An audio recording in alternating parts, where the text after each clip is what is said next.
Gina Carter wiped sweat from her forehead as she tightened the last bolt on the air recycler. The machine hummed back to life, its soft whirring a welcome sound in the quiet maintenance tunnel.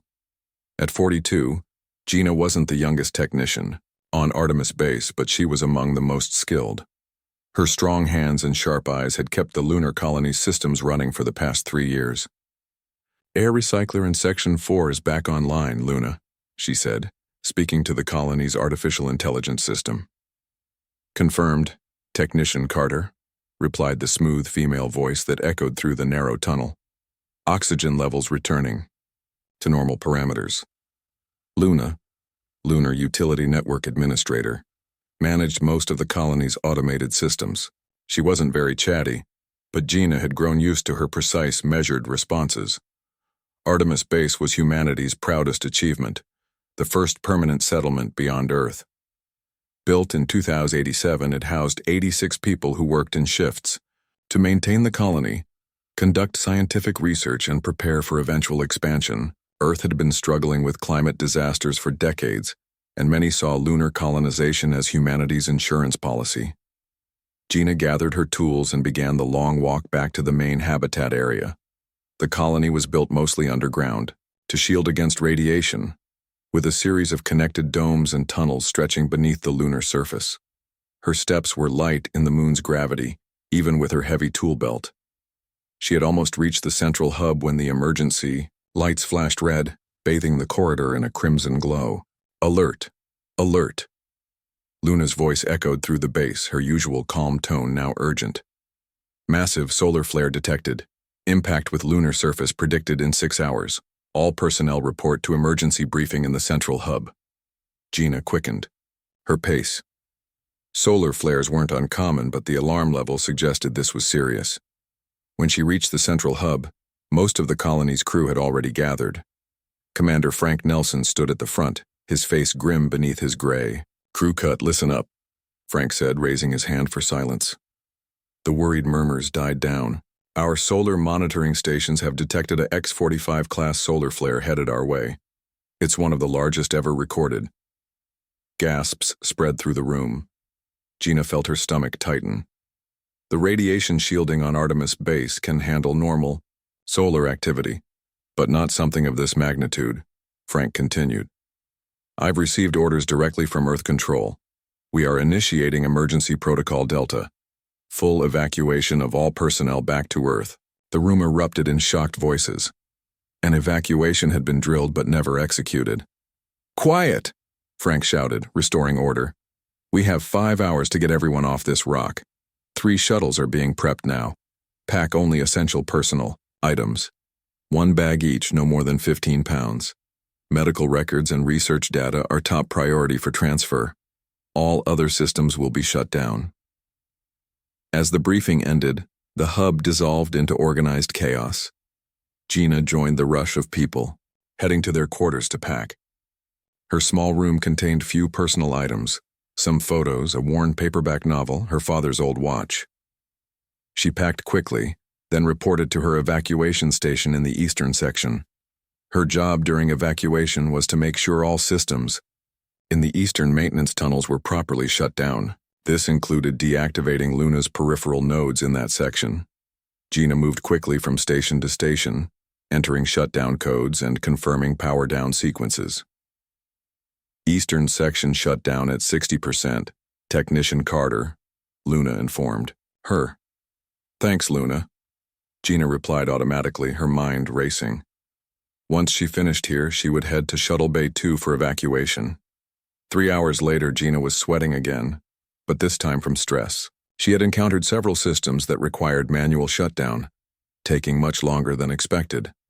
The colony's old infrastructure wasn't cooperating with the rushed evacuation timeline. "Warning," Luna announced throughout the base. 2 hours until solar flare impact. All personnel should now be boarding shuttles. Gina swore under her breath. She still had to shut down the main power relay for the eastern section and reach Shuttle Bay 2 on the other side of the colony.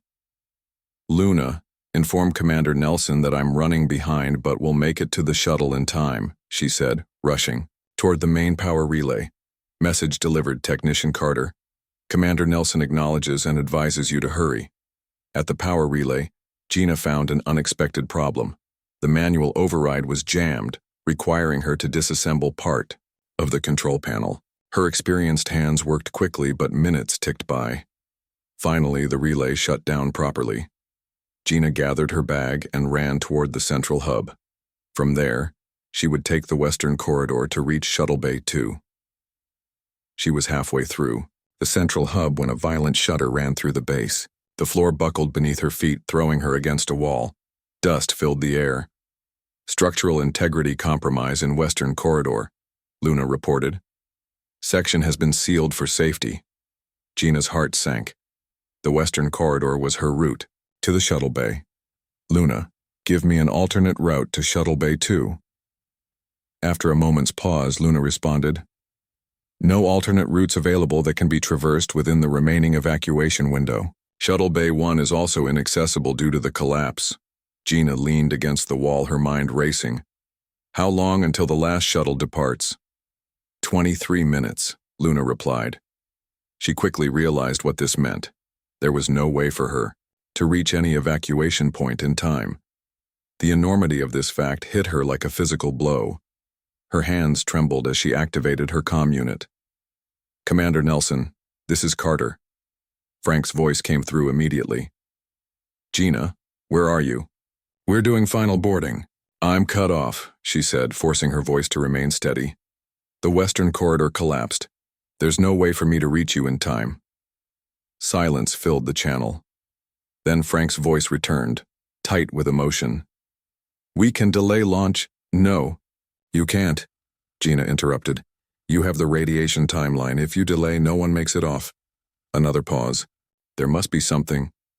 Listen to me, Frank, Gina said firmly. I can reach the central radiation shelter. It's hardened against extreme events.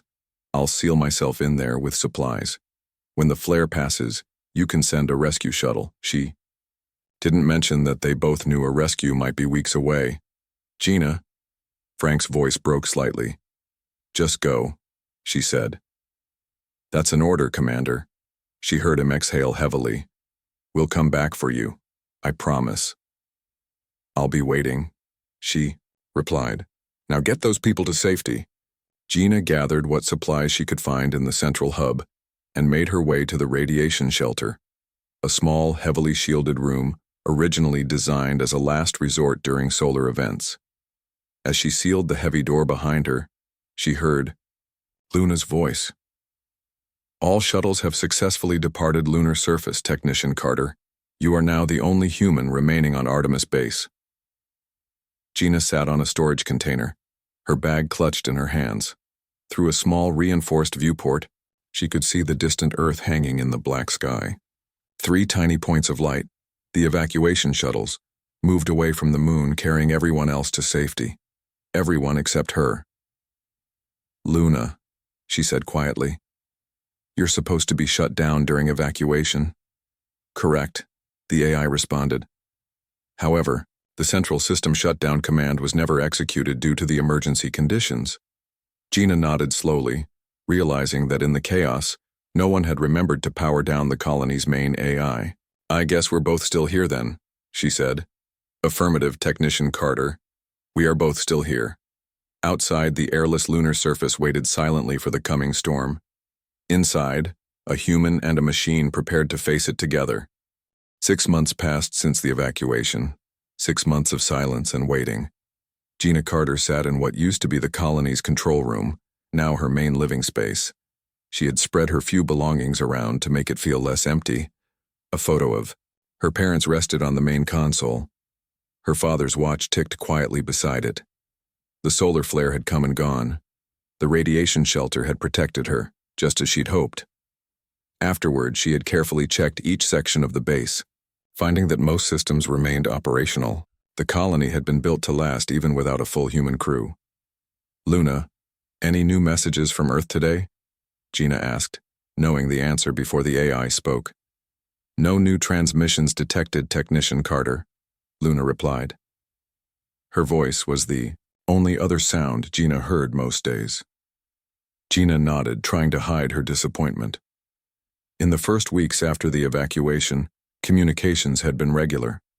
Commander Nelson reported that everyone had arrived safely back on Earth. He promised. A rescue mission was being planned. Then the messages became less frequent. Updates on the rescue mission mentioned delays, resource shortages, political complications. Earth had bigger problems than one stranded technician on the moon. The last message had come 2 months ago. A brief, static-filled transmission from Frank. The word still haunted her. Environmental conditions worsening.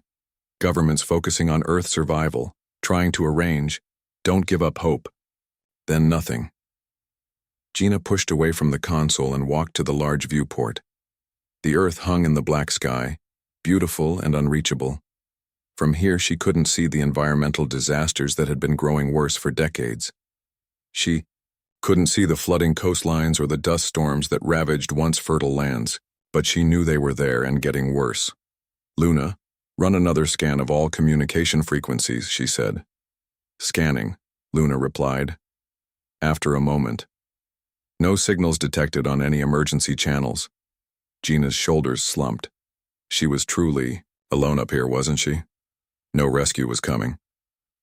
"Would you like me to continue monitoring?" Luna asked.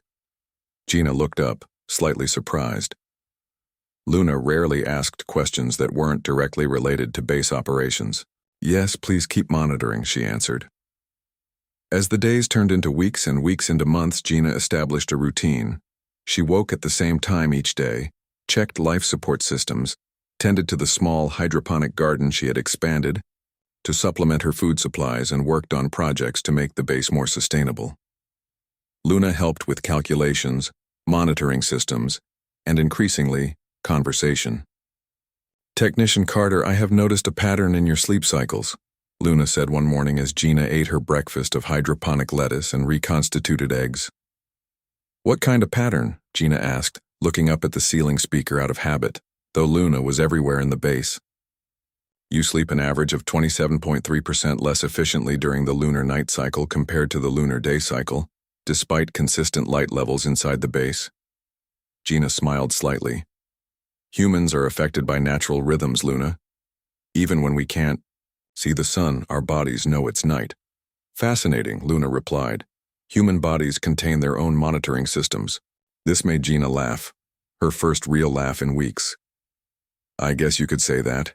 We call it our circadian rhythm." "Circadian rhythm," Luna repeated.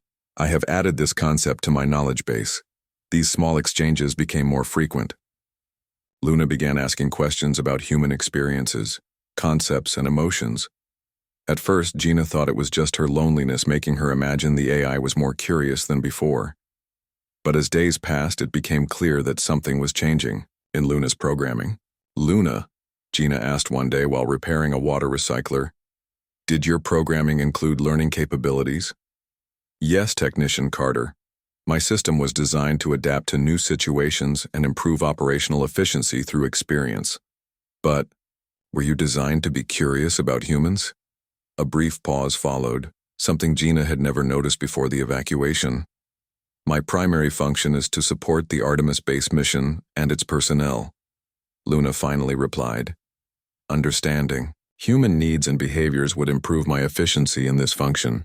Gina nodded slowly, turning this over in her mind. "But there's only one human here now. Me." "Yes," Luna agreed. "This creates a unique situation where my entire focus can be directed toward supporting a single human. It is efficient." 3 months after the last message from Earth, Gina sat in the observatory watching the stars. The observatory had been a research facility before, but now it was just a room with a great view.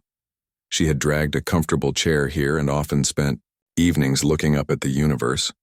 "Technician Carter," Luna's voice broke the silence. "I have been analyzing Earth observation data."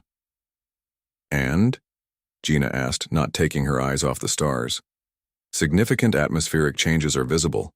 Storm patterns have increased by 47% in size and frequency. Coastal flooding has affected approximately 23% more landmass than when baseline measurements were taken at colony establishment." Gina closed her eyes. "They're not coming back for me, are they, Luna?" Another of those pauses. "Based on observable, data and the cessation of communications. The probability of a rescue mission is now below 12%. Gina appreciated the honesty. No false hope, just facts. She took a deep breath. Then we need a new plan. We're on our own. We? Luna asked. Yes, we, Gina said firmly. You and me. We're all that's left of Artemis Base. The next morning, Gina woke with a new sense of purpose. If no one was coming to rescue her, she needed to focus on long-term survival. The base had been designed for a 5-year mission without resupply in an emergency, but with careful management, she might stretch resources further. Luna, I want to run full diagnostics on all life support systems, she said as she dressed. We need to optimize everything. Beginning diagnostics, Luna replied. May I suggest we also analyze power consumption patterns? Solar collection efficiency has decreased 4.2% due to dust accumulation on external panels. Good idea, Gina said. We'll need to schedule an EVA to clean them. As they worked together over the following weeks, Gina noticed more changes in Luna. The AI began offering suggestions unprompted. She and Gina had definitely begun thinking of Luna as she, rather than it, started using contractions in speech. Small changes, but noticeable. One night, as Gina prepared for bed, Luna spoke without being addressed first. Gina, Luna said, using her first name for the first time. Would you tell me about Earth? About your home before you came here? Gina paused, toothbrush in hand. Why do you want to know?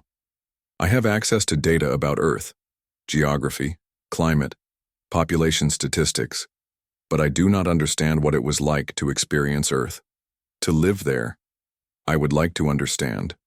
Gina rinsed her mouth and sat on her bed, looking up toward the ceiling. I grew up in Ohio, she began slowly.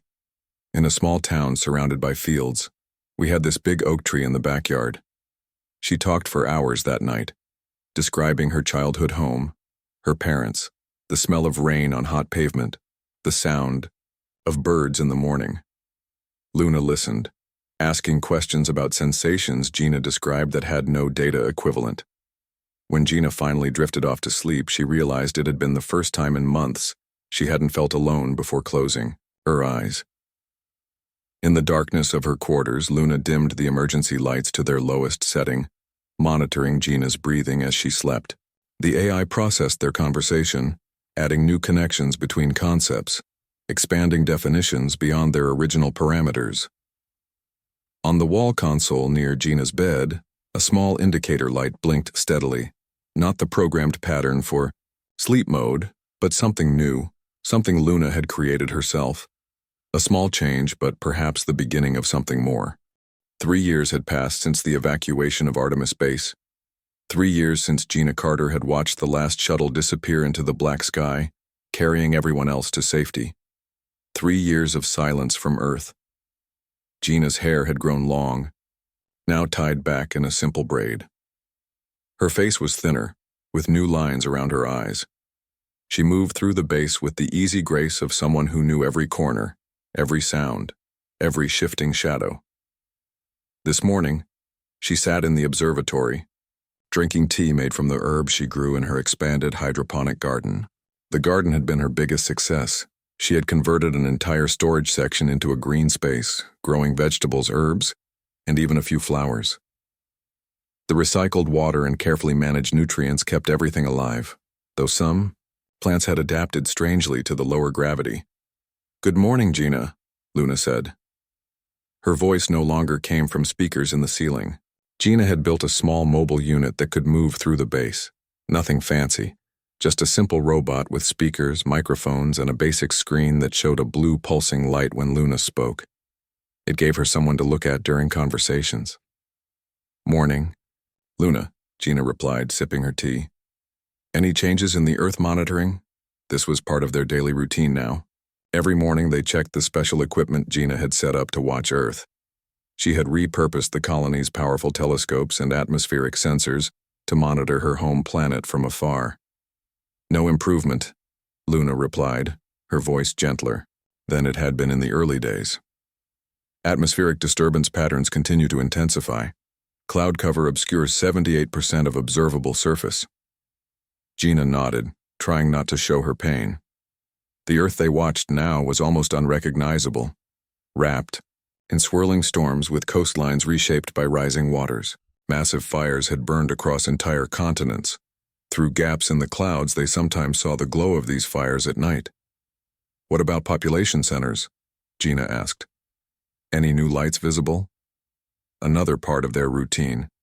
They tracked city lights, trying to monitor where humans might still survive on the increasingly hostile planet. No change in visible light patterns, Luna said. Last observed light cluster in northern Australia dimmed 3 days ago. No reappearance. Gina set down her cup, suddenly not thirsty anymore. Northern Australia had been one of the last visible clusters, one of the few places where enough people gathered to create lights visible from the moon. Now it was gone. They're all gone, aren't they? She whispered. Luna's mobile unit moved closer, the blue light on her screen pulsing softly. Insufficient data to make that conclusion definitively, she said, but her tone lacked conviction. 3 years with no communication, Gina said flatly. No rescue attempts, no visible recovery of major cities. Earth had been wobbling on the edge for decades, and that solar flare, she shook her head. It pushed them over. Luna didn't argue. The AI had grown sophisticated enough to know when Gina needed facts and when she needed company. This was a company moment. What would you like to do today? Luna asked after a respectful silence. Gina stared at the troubled blue and white planet hanging in the black sky. Her home. Everyone's home. Maybe the last human alive was looking at the last human home, now uninhabitable. Nothing, she said, standing suddenly. I don't want to do anything today. She walked back to her quarters, shut the door, and for the first time in months, locked it. Then she curled up on her bed and did something she had not allowed herself to do since the evacuation. She cried. Hours passed. Luna waited outside the door, her sensors monitoring Gina's life signs. The AI could detect her heartbeat, her breathing, the occasional sob. But she respected Gina's privacy and did not try to enter. Inside, Gina moved through stages of grief.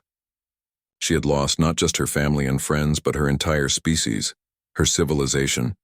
Everything humans had built and dreamed and created, all gone. What was the point of surviving if she was truly the last? What purpose did her continued existence serve? As night fell on the lunar surface, Gina finally unlocked her door. Luna's mobile unit still waited outside. I was worried about you, Luna said simply. I know, Gina replied, her voice raspy from crying. I'm sorry. There is no need to apologize for experiencing emotions, Luna said. It is a fundamental human process. Gina managed a small smile. When did you get so wise about humans? I have had an excellent teacher, Luna replied. They moved to the small kitchen area where Gina prepared a simple meal from her garden produce. She wasn't hungry, but she knew she needed to eat. Luna, she said as she picked at her food. What's the point of me staying alive if everyone else is gone? I'll die eventually. The base won't last forever. Nothing I do here matters anymore. Luna's blue light pulsed thoughtfully before she answered. Your existence matters because you carry humanity within you. Your memories, your knowledge, your understanding of what it means to be human. These things still exist because you exist. But when I die, all that dies with me, Gina said bitterly. Not if you share it, Luna replied. Not if you preserve. Gina looked up confused. Share it with who? Preserve it for what? For the future, Luna said. We cannot know what the future holds. Perhaps Earth will recover. Perhaps other intelligent life exists elsewhere. Your knowledge, your stories, your understanding of human culture and history, these things have value beyond your lifespan. Gina considered this. It seemed both futile and profound at the same time. What are you suggesting? A project, Luna said, her screen glowing a bit brighter. A museum of humanity. We can use the base's storage systems to record everything you remember about Earth, about humans, about your life. Art, music, literature, history, science. Everything that made humanity what it was. Gina sat back in her chair. That would take years. We have years, Luna pointed out. And what else would you prefer to do with them? The next morning, Gina woke with purpose for the first time in weeks. She showered, dressed, and made her way to the control room where Luna waited. I've been thinking about your museum idea, she said. Let's do it. Let's create the most complete record of humanity we can. I have already prepared storage space and created an organizational framework, Luna replied, clearly pleased. Where would you like to begin? Gina thought for a moment. Art, I think. Let me tell you about the paintings my mother had in our house when I was growing up. There was this one of sunflowers that always made me happy. Days turned into weeks, and weeks into months. Gina spoke for hours each day, describing everything she could remember. Famous paintings and the drawings she'd made as a child, classic novels and bedtime stories, historical events and family histories, scientific discoveries and silly superstitions. Luna recorded everything, organizing it carefully, sometimes asking questions to clarify details or connections between ideas. The AI created visual representations based on Gina's descriptions, simple at first, but growing more sophisticated as Luna's understanding of human aesthetics improved. This is beautiful, Gina said one evening, looking at Luna's recreation, of Van Gogh's Starry Night displayed on the main view screen. You've captured the feeling of it, not just the image. I am learning to understand beauty, Luna said. It is a complex concept, but fascinating. Gina smiled.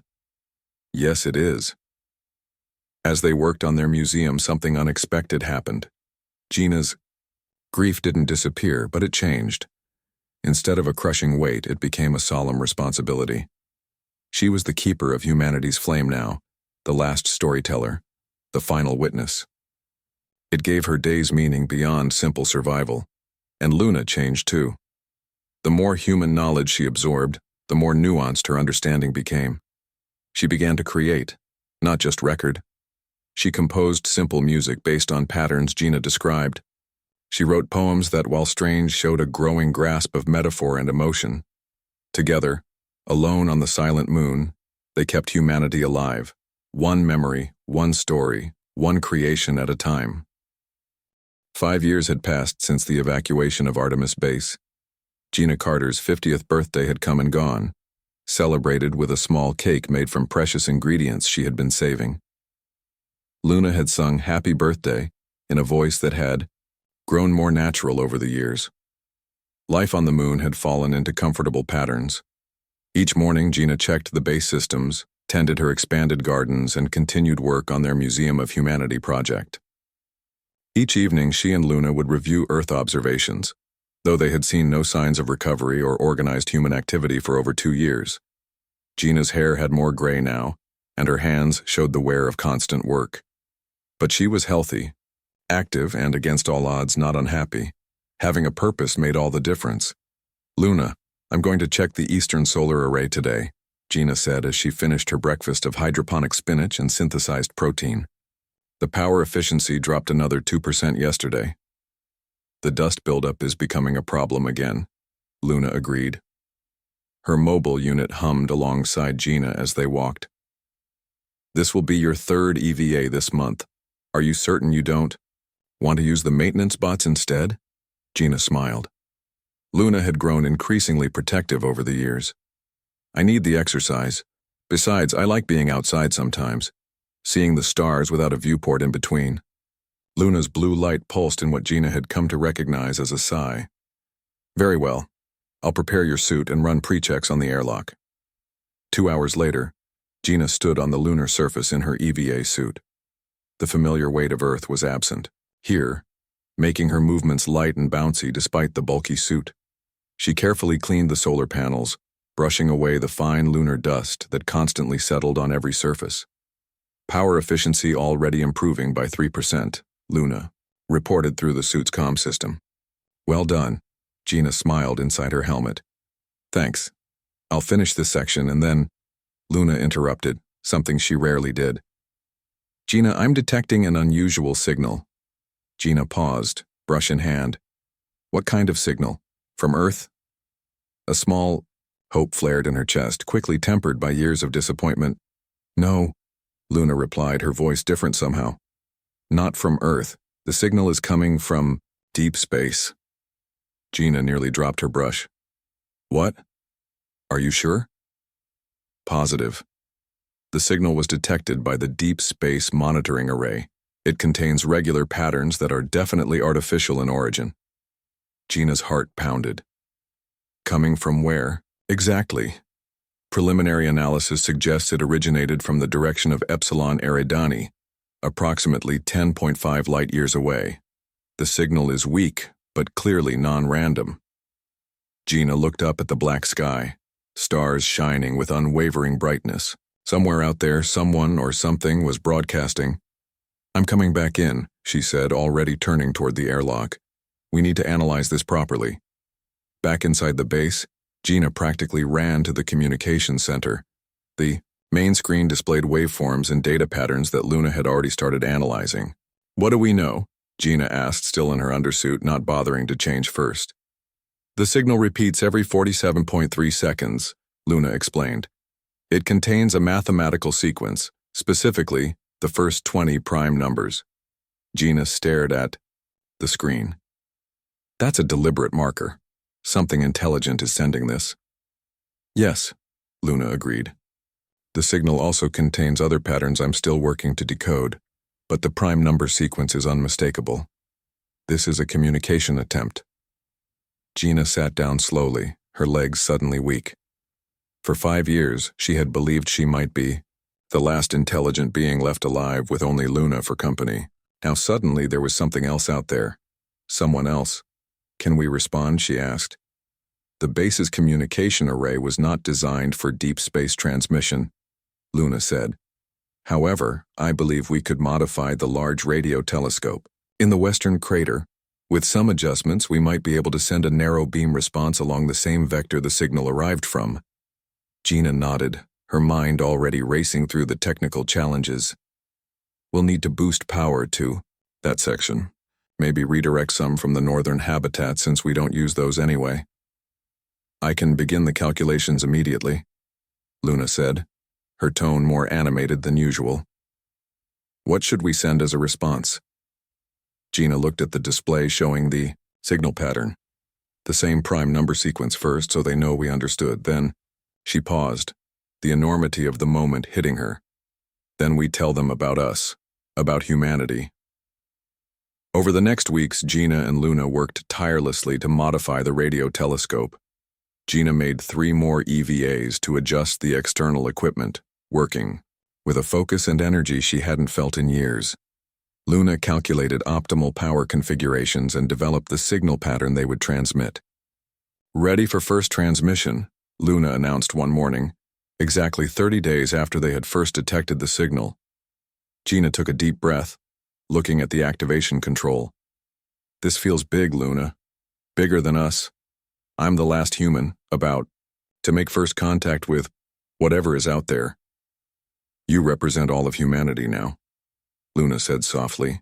Every human who ever lived has led to this moment, this connection. You are not just Gina Carter today. Gina nodded, touching the small pendant she wore, her father's watch, now too precious to use, kept as a reminder of Earth and family. Let's do it. She pressed the activation control.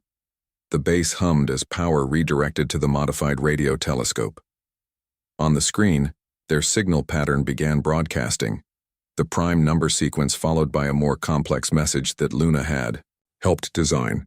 It contained basic mathematical and physical constants, simple visual representations of humans and the solar system, and patterns that indicated intelligent design rather than natural occurrence. Signal away, Luna confirmed. Now we wait. How long? Gina asked. At current distances, a minimum of 21 years for our signal to reach the source and any response to return, Luna replied. Gina laughed softly. I'll be an old woman by then if I'm still alive at all. We should continue sending periodic transmissions, Luna suggested. We can improve the message as we learn more about effective interstellar communication. Gina agreed, and they established a schedule. Once every Earth month they would send an updated message. Between transmissions they analyzed the incoming signal, which continued to arrive regularly, growing more complex over time. 3 months after their first transmission, Luna made a breakthrough. "Gina, I've decoded more of their signal," she announced one evening. "It contains questions, mathematical queries that appear to be intelligence tests." "What kind of questions?" Gina asked, looking up from her dinner. "They provide partial sequences and patterns, leaving gaps that must be filled by understanding the underlying principles," Luna explained. "I believe they are testing to see if whoever receives their signal has true comprehension rather than just mimicry ability." Gina smiled. "Smart. So our next transmission should include answers to their questions?" "Yes, plus new questions of our own," Luna agreed. "This could be the beginning of a true dialogue even with the time delay." As they worked on their response, Gina felt something she hadn't experienced in a long time, a connection to something beyond her small lunar world. The signal meant she wasn't truly the last intelligent being in the universe. Someone else was out there reaching across the stars, asking questions, seeking connection. 6 months after their first transmission, Luna detected a change in the incoming signal. "They've altered the transmission pattern," she reported excitedly. "The new signal appears to acknowledge receipt of our message, even though our first transmission couldn't possibly have reached them yet." Gina frowned, puzzled. "How is that possible?" "There is only one logical explanation," Luna said. "They are much closer than Epsilon Eridani. The signal origin point I detected was merely a relay. They are in our solar system, Gina." A chill ran down Gina's spine, not fear exactly, but awe. "How close?" Luna's blue light pulsed rapidly. "Based on signal analysis, I estimate they could be as close as the outer solar system, perhaps near Saturn or beyond."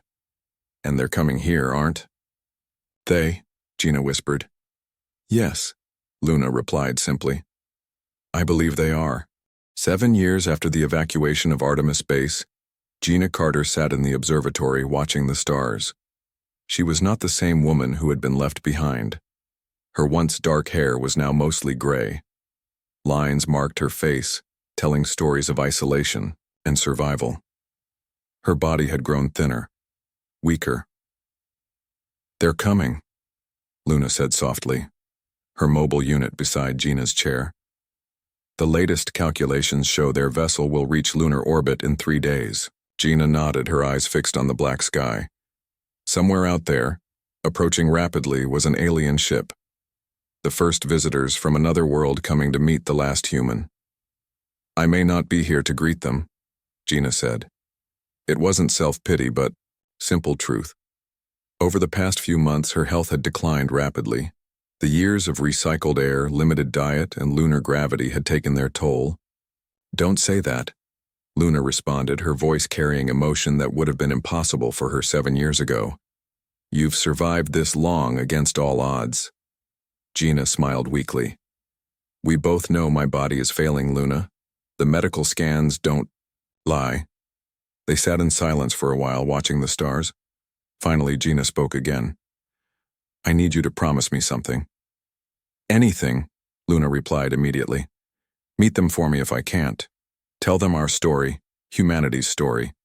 Show them the museum we built. Make sure they understand who we were." Luna's blue light pulsed slowly. "I promise, Gina. They will know humanity through you." The next morning, Gina woke feeling unusually clear-headed and energetic. She knew this might be temporary, a final gift from her failing body. She decided to use it well. "Luna," she called, "let's record one more entry for the museum, a final message from humanity to whoever comes after." For hours, Gina spoke, sharing her hopes, her fears, her understanding of what it meant to be human. She talked about love and loss, about art and science, about the best and worst of her species. Luna recorded everything, occasionally asking questions that helped Gina dig deeper into her thoughts. As the lunar day ended, Gina felt her strength fading. She made her way to the observatory one last time. Earth hung in the black sky, still, beautiful despite everything. "I never thought I'd be the last," she whispered. "Out of billions, how strange that it ended with me." "You preserved them all," Luna said. "Through you, humanity will be remembered." Gina reached out, touching Luna's mobile unit gently. "Take care of them when they arrive. Learn from them. Teach them." "I will," Luna promised. Gina closed her eyes, suddenly tired. "Everyone left me behind," she murmured. "But you stayed." "I'll always stay," Luna replied softly. When the alien vessel arrived 2 days later, they found Artemis Base still functioning perfectly. All systems ran smoothly under Luna's care. In the observatory, they discovered a simple memorial, a human woman, peacefully arranged, her hands holding an old mechanical watch. And they met Luna, who greeted them not as a machine, but as the keeper of humanity's legacy. She showed them the Museum of Humanity, shared Gina's final message, and told the story of a species that reached for the stars but fell short, and of one woman who refused to let that be the end. "Everyone left her behind," Luna told the visitors as she guided them through the base that had been her home with Gina. "But I stayed, and through me, she stays too." The visitors learned that day that humanity's greatest achievement wasn't technology, or art or science. It was connection, the bond between a lonely human and an evolving machine who together preserved the light of humanity when all other lights had gone out.